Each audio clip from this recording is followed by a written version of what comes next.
Hey class, I am coming to you to give you some information in regards to what we didn't finish up on today, which is your radar assignment, or what was also called the literacy assignment or the information literacy assignment. I wanted to point out really quickly, let me just pull up my web page. Well, not that one. But what I wanted to pull up really quickly was our page here, just so that you know, if we're on our Canvas page, what I'm discussing are the two assignments that are going to be due on Thursday. And those two assignments are here, the library assignment and then the SMC website literacy handout.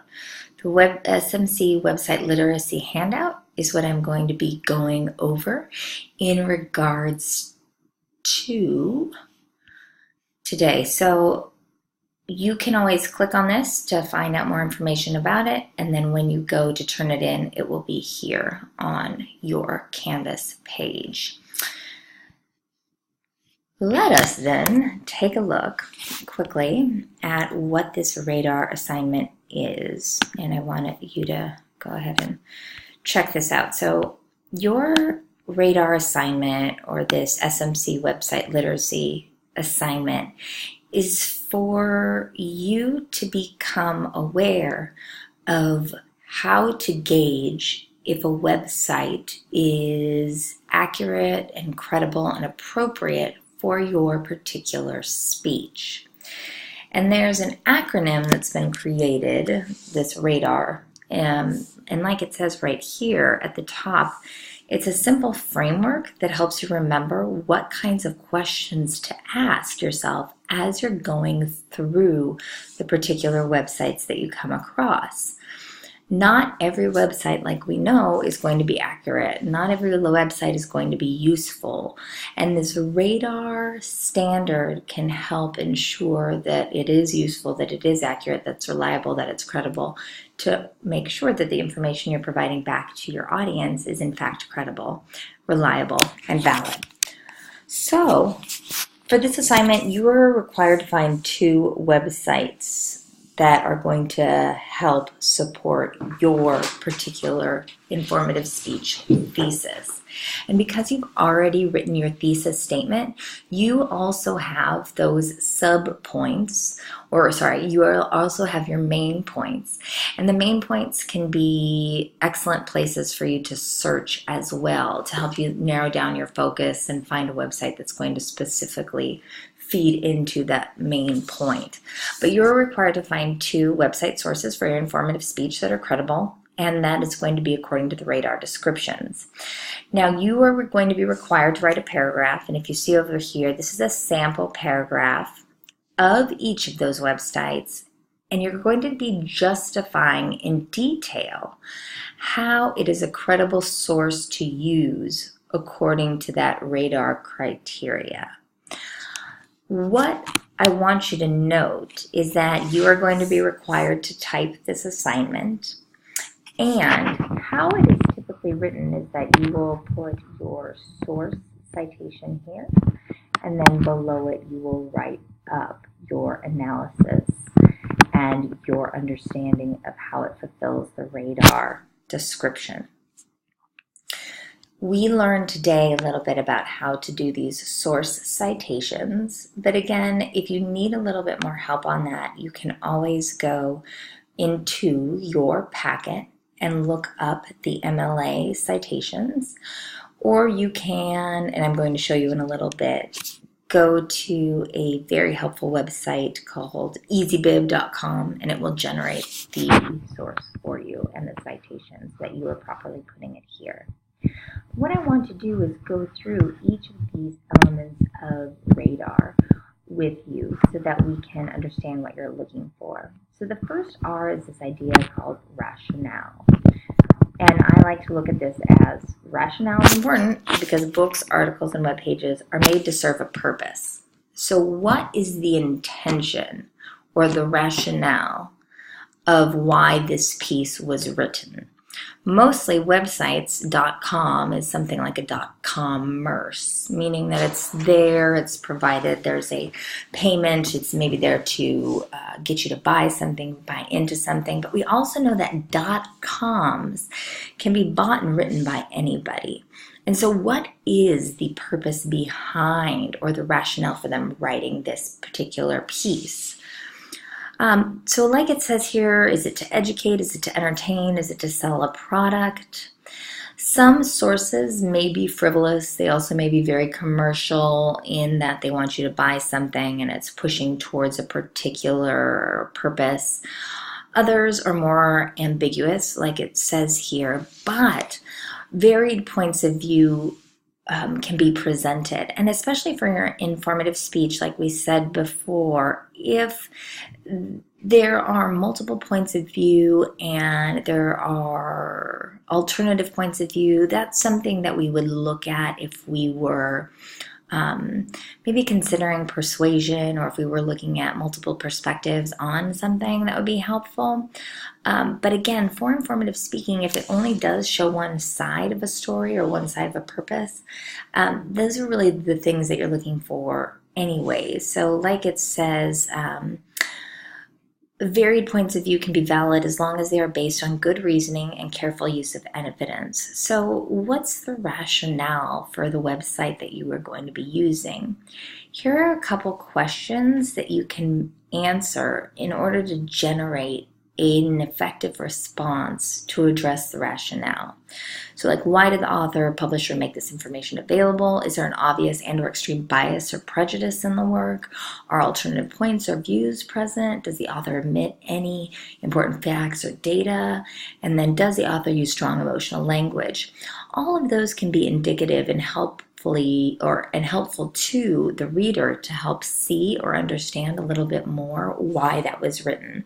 So those are some questions that you can ask yourself. So the publisher made this available to inform individuals, you could say, or the author made this to inform individuals, and why do you know that? In what way was that made clear to you? So make sure that you're justifying that you don't just simply say, they didn't omit any facts, or this author did not use any, or did use strong language. If you're going to say that they use strong language and that strong language shows a bias towards a particular topic, then you would want to explain what language was used or how that strong language was used and how that feeds your understanding of the rationale.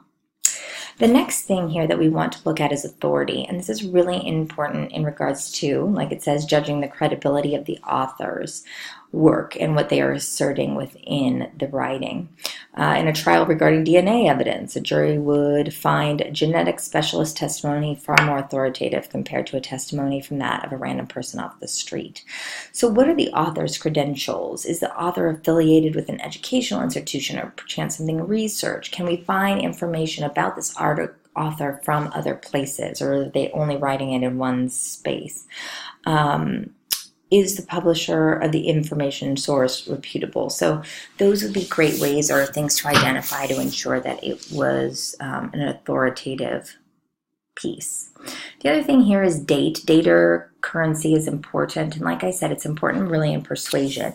In informative speaking and in informative research, if you're looking for websites or details that are talking about something that happened in history, there's probably not going to be a need for you to give us up to like the past 10 years of research or information. But when was the information last published, or maybe when was the website last updated, if that's important? Have newer articles been published to your topic? Are there links or references to other sources, and are those up to date? Like sometimes you click on it and it doesn't link it there anymore, so that would give you some indication that maybe this website hasn't been touched in a long time and we can't be sure that this is really up to date and ready. Is the information obsolete? I'm going to guess again, because this is an informative speech, that you are that the work that you are finding and that you are generating here is the date is not going to be truly important to build its credibility. But when we get to persuasion, it absolutely will be. Then down here you have this idea called accuracy. Accuracy is important because errors and untruths distort a line of reasoning, and that's for sure. We can't make a good argument if there is already an error in the argument or in the information that we're giving. So when you present inaccurate information, you also undermine your own credibility. So we want to make sure that this information is accurate. And how do we know?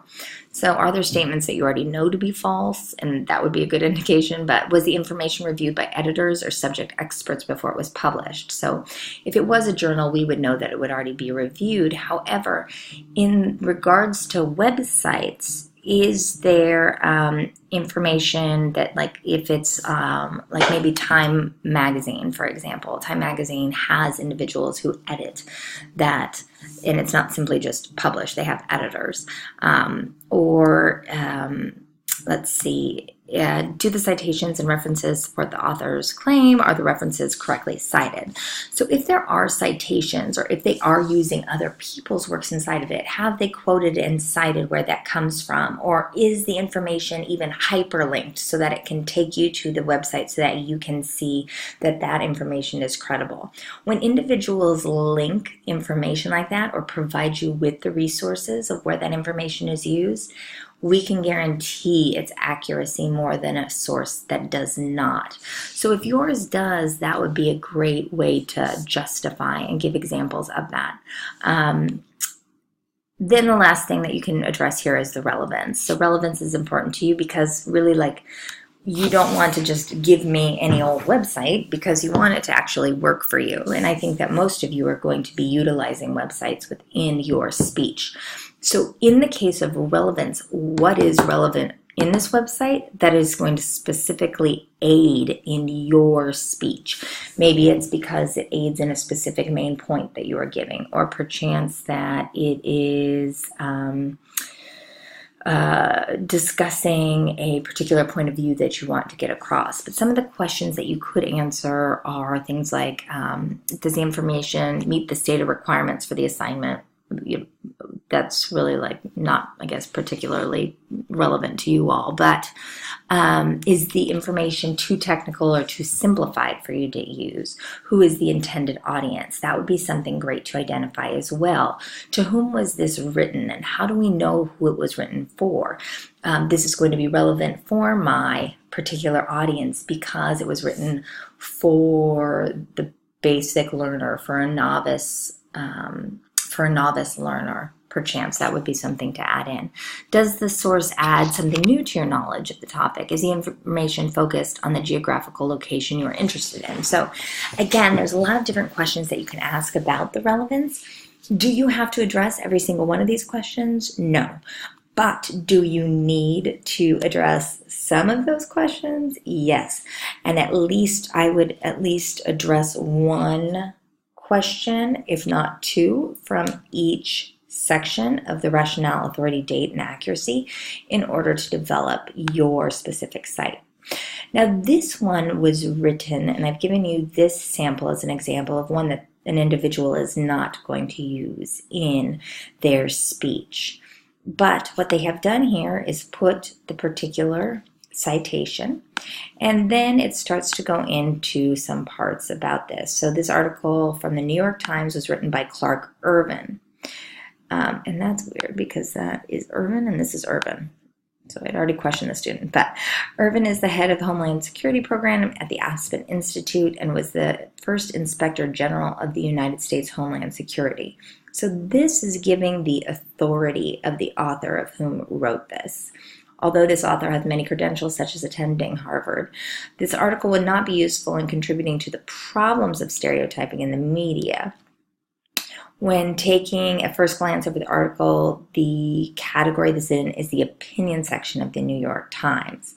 This means it's not actually a research article, and the author instead is simply voicing their opinion. So that's a good thing to know in regards to this idea of potentially like rationale, if you were looking at it, or also why they wouldn't use it because of the relevance. Although it could give us some insight to an issue, the information may not be effective for this speech because it has that bias maybe to it.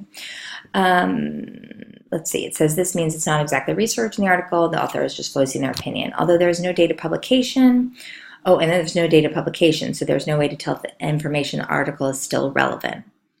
I would say that you could find out if that information is still relevant simply by reading through it and seeing what they are talking about. However, if there is no date, that would be something to identify. How long ago was it written? When has it been updated? In the actual article, the author went off topic in the middle rather than talking about ways people from the Middle East are stereotyped. He went on to talk about how two specific people were not originally from the Middle East but converted to Islam. So the article was not clearly structured and organized, so it was difficult to pinpoint how the author was talking in relation to the bigger picture. So in this case, this is making a case or a statement for the accuracy. This article will not be useful because it is merely an elaborate opinion backed up with no research, which is important to note.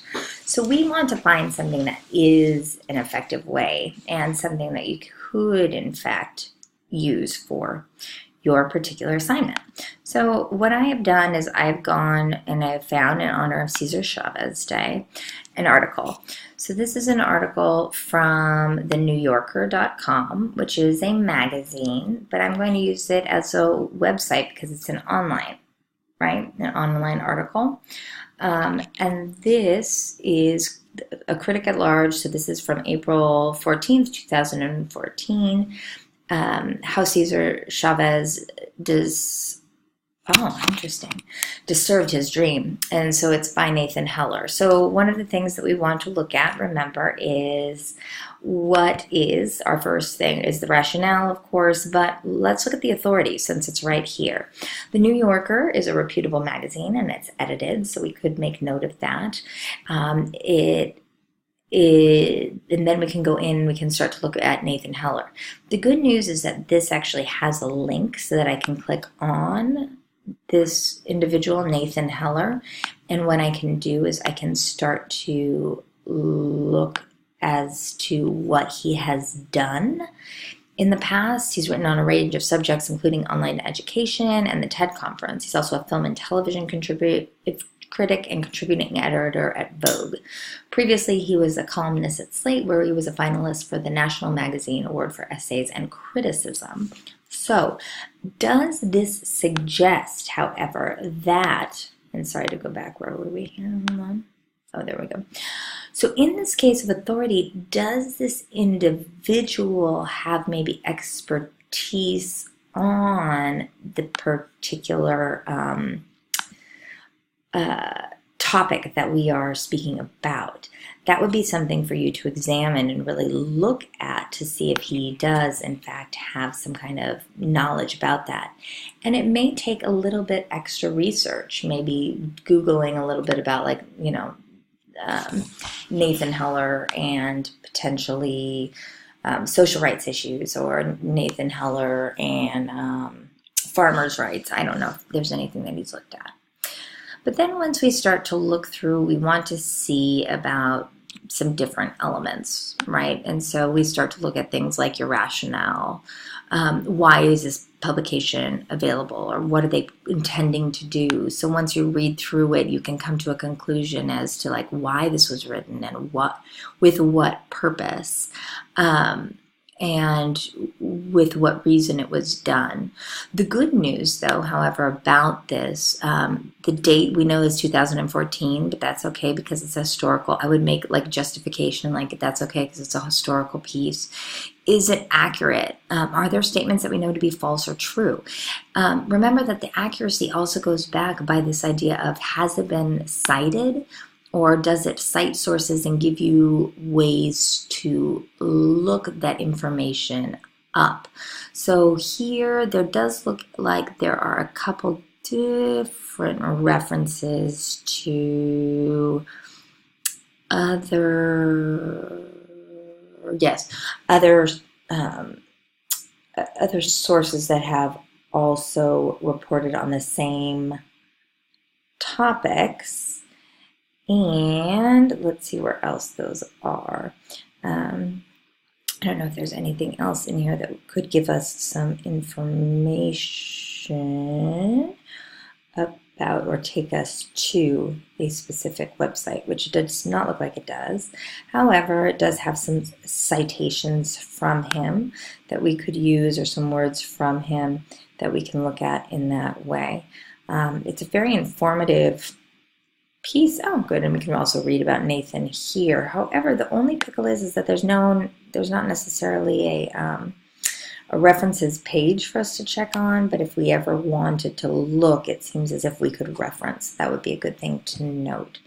And then if you wanted to talk about also the idea of, again, relevance. So if I was doing a speech about Cesar Chavez and I really wanted to mention the grape strikes, I would say that this would be a great article to use because it does address the issue of the grape strikes, because I saw that somewhere in here. So that would be a good part to use, but also maybe talking about some of the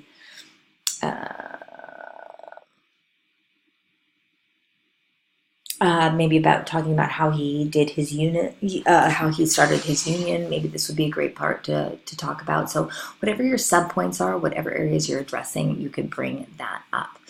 So again, I want you to be able to write a simple like 150 to 200 word paragraph that is going to address the rationale and the accuracy, the date, the authority, all those elements of radar.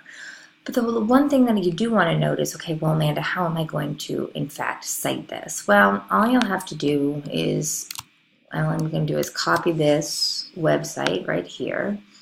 And I'm going to go to EasyBib so that you can see how easy it is to use. This is easybib.com. And right here, you're going to see that there's many different ways to do something. But here's a website, a book, video and film. You could cite a journal, cite a database, or all other 59 options. And y'all look at things that you can consider if you're like, I mean, I didn't know how to cite it. Yes, you did. Here's how you even like cite a pamphlet or a painting or a dissertation or a dictionary entry, etc. But we know that we are using this, in fact, is a website. So let's go ahead, and all I have to do is put in the URL. And I click the word cite it. And we'll see what it generates for us. Let's look. Hey, there it is. So it says that there were 2 websites that were found. Didn't find your source? I did. This is the one that it was, and it is Nathan Heller. But look at what EasyBib is asking as well, just before you start to get into doing your website. It's looking at some of those same exact things and asking those same exact questions for you to make sure that this is a credible source before you go about using it. I'm going to go ahead and hit the Cite This button, and it's going to say, hey, here's what we found for you. And oftentimes it will say, here's what we found for you, but here's what we still need. If they still need information, like it doesn't have the date that it was published, and you can't find that on the website, then you can simply leave that blank when it asks you for it. But go to the website and see if you can find as much information as possible. I'm going to go ahead and say, let's go to the final step. And what we have here, it's asking me New Yorker. Yep, that's it, that's it, that's it. And then all I have to do is hit create the citation. And what it's going to give me is my citation. Yay! And so I can simply cut and paste. I can redo it. I can view it in a list. I can throw it into a bibliography or a word page if I want to. But that's pretty much how easy it is. So for your specific assignment, you are required to take this particular citation, below it, write up your justification for how this is a credible source using that radar accuracy. And what I really want to encourage all of you to do is go on a this hunt. You may be saying, Amanda, what do you mean by a this hunt? Well, what I mean, and give me one. It's not from what I had earlier. Hold on. I don't even know if I have an example for y'all right now. But whilst you are going through and writing, make sure that every single sentence does not start with this article, this website, this is good because. What is good because? What's the name of the article? This author, Heller describes. So go on a this article or a this website or a this person hunt and replace that with what you are in fact speaking about rather than the words this is. That is going to ensure more effective writing as a helpful hint for the future, but also it specifies what you're referring to. So those two annotations or write-ups about the credibility of two websites are going to be due on Thursday by midnight. So now hopefully you are ready to do both the library assignment and the radar assignment, and you feel a bit more educated on how to do both. If you have any questions, you can of course always email me, or you can ask me in class on Thursday, but mostly I want you to know that also I'm going to upload maybe a couple more annotations for you so that you can see some examples for the literacy handout as to how to write it. All right, everyone, have a great rest of your day.